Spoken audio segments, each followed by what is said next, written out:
வணக்கம். இன்றைய மாவட்ட செய்திகள். திருப்பூர் மாவட்டம் உடுமலையில் 13 மற்றும் 17 வயது சிறுமிகளை ஒரு கும்பல் சத்திரம் வீதியில் உள்ள சிவா லாட்ஜுக்கு அழைத்து வந்து பாலியல் வன்கொடுமை செய்ததாக போலீசாருக்கு தகவல் கிடைத்தது. இதையடுத்து Udumalai RTO Jaswant Kannan, DSP Sukumaran, tahsildar Sundaram, inspector Jeevanandam ஆகியோர் லாட்ஜில் உள்ள 52 அறைகளிலும் ரெய்டு நடத்தினர். ஆவணங்களை ஆய்வு செய்தனர். அதில் லாட்ஜில் தங்குவோர் பற்றி விவரங்கள் இல்லை. சிறுமிகள் இருவரை கும்பல் கடந்த சில மாதங்களாக லாட்ஜுக்கு அழைத்து வந்து பாலியல் வன்கொடுமையில் ஈடுபட்டது விசாரணையில் உறுதியானது. மேலும் கட்டிட உரிமம் இல்லாமல் லாட்ஜ் செயல்பட்டது அம்பலமானது. இவ்வழக்கில் லாட்ஜ் மேலாளர் 60 வயது சாமுவேல், 3 சிறுவர்கள் உட்பட 9 பேரை போக்சோ சட்டத்தின் கீழ் போலீசார் கைது செய்தனர். லாட்ஜுக்கு வருவாய்த்துறையினர் சீல் வைத்தனர். உரிமையாளருக்கு நோட்டீஸ் வழங்கப்பட்டது.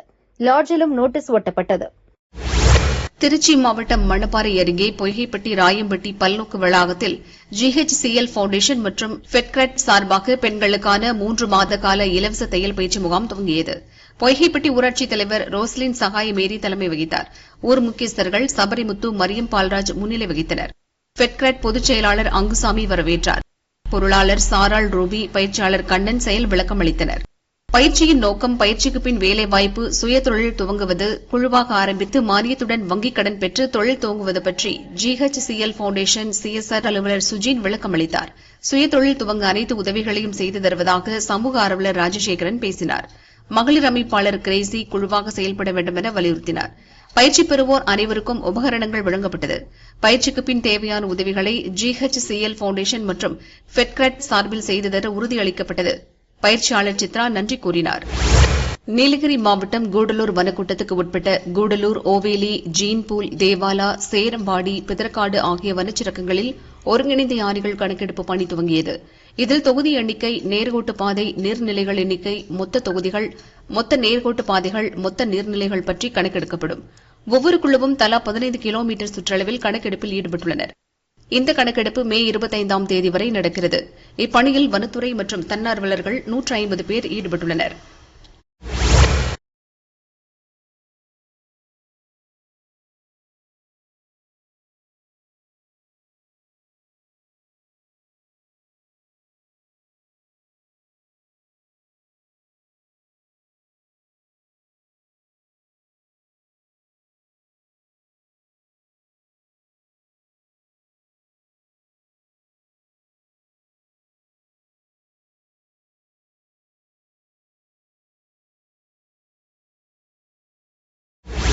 திருவாரூர் மாவட்டத்தில் கடந்த பருவத்தில் குறுவை மற்றும் சம்பா சாகுபடி இயற்கை சீற்றத்தால் பாதிக்கப்பட்டது.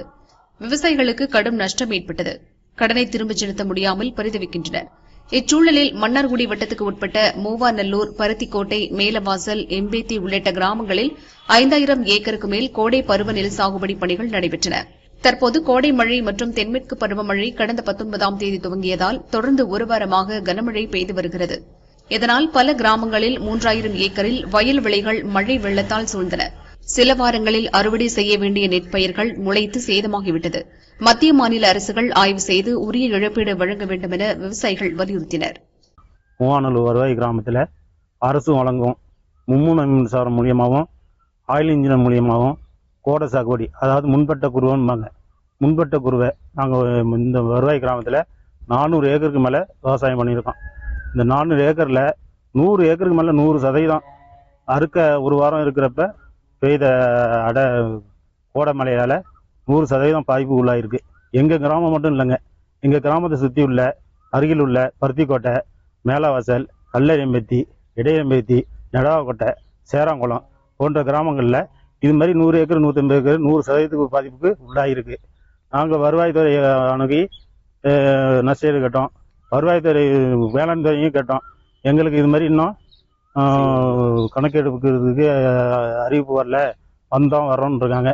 எந்த அதிகாரியும் இன்னும் பார்வையிடலை. முதலமைச்சரை அறிக்கை விட்டுருக்காங்க. கோடைமழையில் சேதமடைந்த விவசாயிகளுக்கு நஷ்டஈடு கொடுக்க நேற்று நியூஸ் பேப்பர்லாம் நாங்கள் பார்த்தோம்.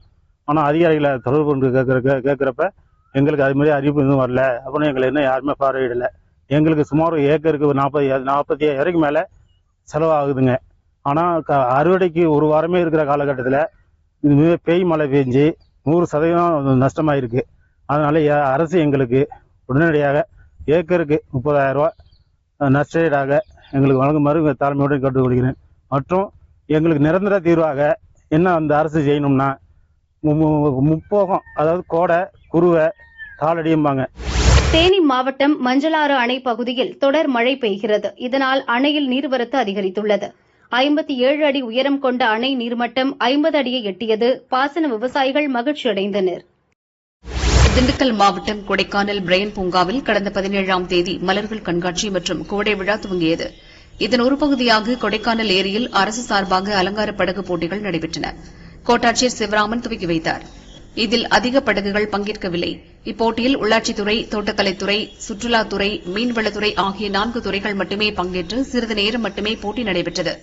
முதல் பரிசு உள்ளாட்சித்துறைக்கும், 2வது பரிசு மீன்வளத்துறைக்கும், 3வது பரிசு சுற்றுலாத்துறைக்கும் கிடைத்தது. முறையான திட்டமிடல் இன்றி பெயரளவுக்கு நிகழ்ச்சி நடைபெற்றதால் சுற்றுலாப் பயணிகள் அதிருப்தி அடைந்தனர்.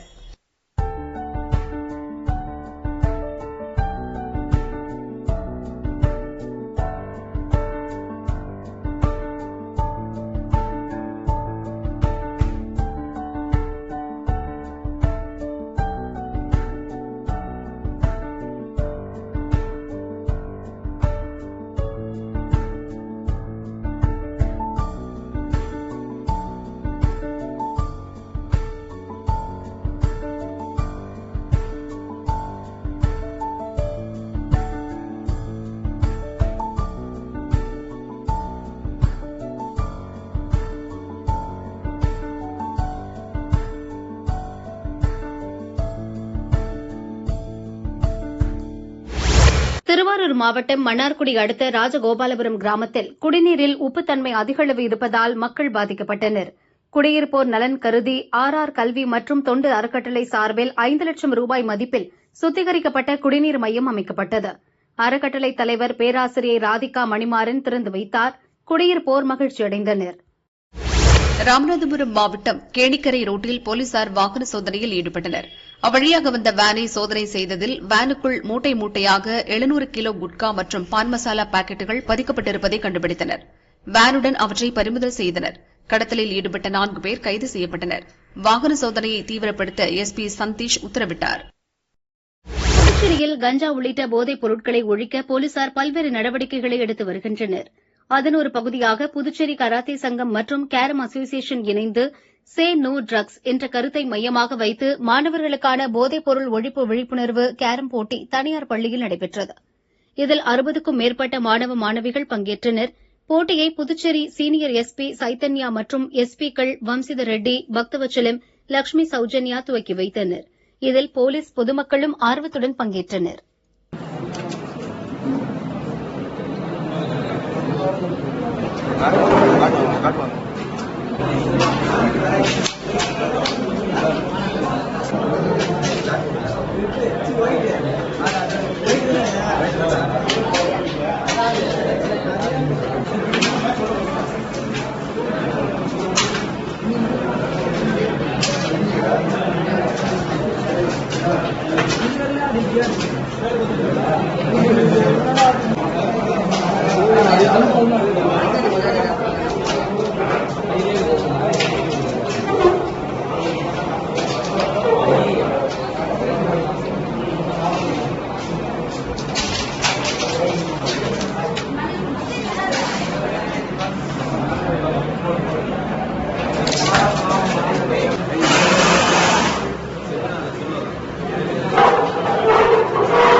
நீராபானம் உற்பத்தியை ஆண்டுக்கு 10 லட்சம் லிட்டராக உயர்த்தவும், ஏற்றுமதியை அதிகரிக்கவும் மத்திய மாநில அரசுகள் உதவ வேண்டுமென உலக தென்னை உழவர் உற்பத்தியாளர் நிறுவனம் வேண்டுகோள் விடுத்துள்ளது. திருப்பூர் மாவட்டம் பல்லடத்தை தலைமையிடமாக கொண்டு உலக தென்னை உழவர் உற்பத்தியாளர் நிறுவனம் செயல்பட்டு வருகிறது. இதில் 1200க்கும் அதிகமான தென்னை விவசாயிகள் பங்குதாரர்களாக உள்ளனர். இந்த நிறுவனம் மூலம் ஆண்டுக்கு 2 லட்சம் லிட்டர் நீராபானம் உற்பத்தி செய்யப்படுகிறது. இது தென்னீரா என்ற பெயரில் சென்னை, கோவை, திருப்பூர், திருச்சி உள்ளிட்ட மாவட்டங்களில் விற்பனை செய்யப்படுகிறது. சென்னை கோவையில் தானியங்கி இயந்திரம் மூலமாகவும் உலகம் முழுவதும் ஆன்லைன் முறையிலும் விற்கப்படுகிறது. இதுகுறித்து தென்னை உழவர் உற்பத்தியாளர் நிறுவன நிர்வாக இயக்குநர் பாலசுப்ரமணியம் கூறுகையில், கேரள மாநிலம் காசர்கோடில் உள்ள மத்திய பயிர் ஆராய்ச்சி நிறுவனத்தின் சான்றுடன் தென்னீரா உலகம் முழுவதும் விற்கப்படுகிறது. கடந்த ஆண்டு மட்டும் 70 லட்சம் ரூபாய் மதிப்பிலான 1,10,000 டெட்ரா டெக்குகள் அமெரிக்காவுக்கு ஏற்றுமதி செய்யப்பட்டன. இதை அடுத்த கட்டத்துக்கு எடுத்துச் செல்ல வேண்டியது அவசியம். ஆண்டுக்கு 10 லட்சம் லிட்டர் தென்னீரா உற்பத்தி செய்ய வேண்டும் என்ற இலக்கு நிர்ணயிக்கப்பட்டுள்ளது. இதற்கு மத்திய மாநில அரசுகளின் உதவி தேவை. தென்னீரா உற்பத்தி குறித்த பயிற்சிகள், உபகரணங்கள், விற்பனைக்கான வாய்ப்புகள் ஆகியவற்றை ஏற்படுத்த வேண்டியது அவசியம். நீரா உற்பத்தியை அதிகப்படுத்துவதன் மூலம் தென்னை விவசாயம் செழிப்படைய வாய்ப்பாக அமையும் என்றார்.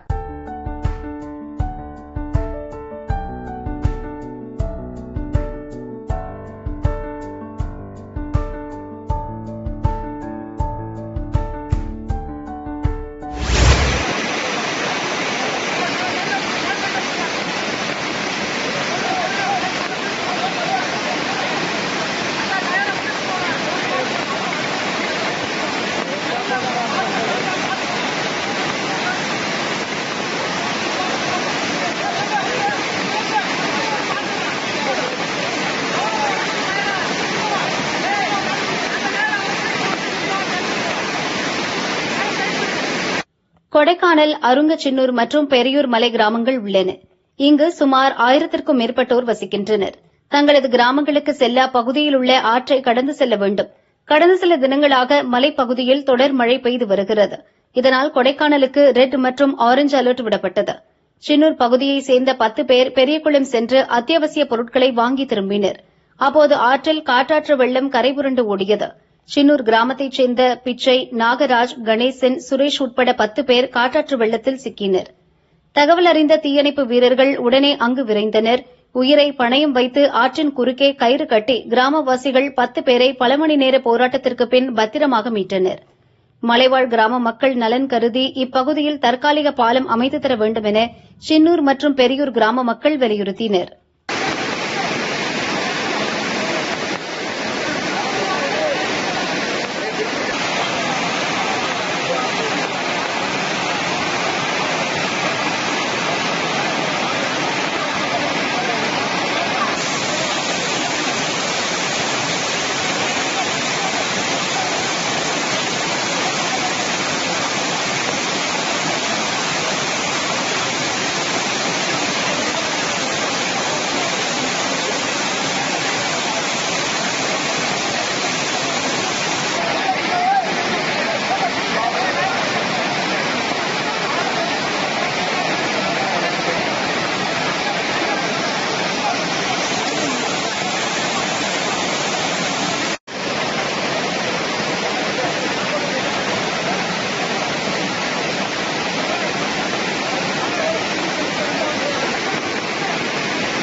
சேலம் மாவட்டம் ஏற்காட்டில் 47வது கோடை விழா மற்றும் மலர் கண்காட்சி களை கட்டியது. 5 நாட்கள் நடைபெறும் மலர் கண்காட்சியில் குட்டீஸ் முதல் பெரியவர் வரை அனைவரையும் கவரும் வகையில் பிரம்மாண்ட காற்றாலை, சிற்பி, ஆக்டோபஸ், நட்சத்திர மீன், கடல் குதிரை உருவங்கள் மற்றும் Donald Duck, Tom and Jerry மரங்கள் வடிவமைக்கப்பட்டுள்ளது. 30,000க்கும் மேற்பட்ட வண்ண மலர் தொட்டிகள் காட்சிப்படுத்தப்பட்டுள்ளன. படகு இல்லத்தில் பனி படர்ந்த சூழலில் டூரிஸ்டுகள் சவாரி செய்து ரம்மியமான சூழலை அனுபவித்தனர்.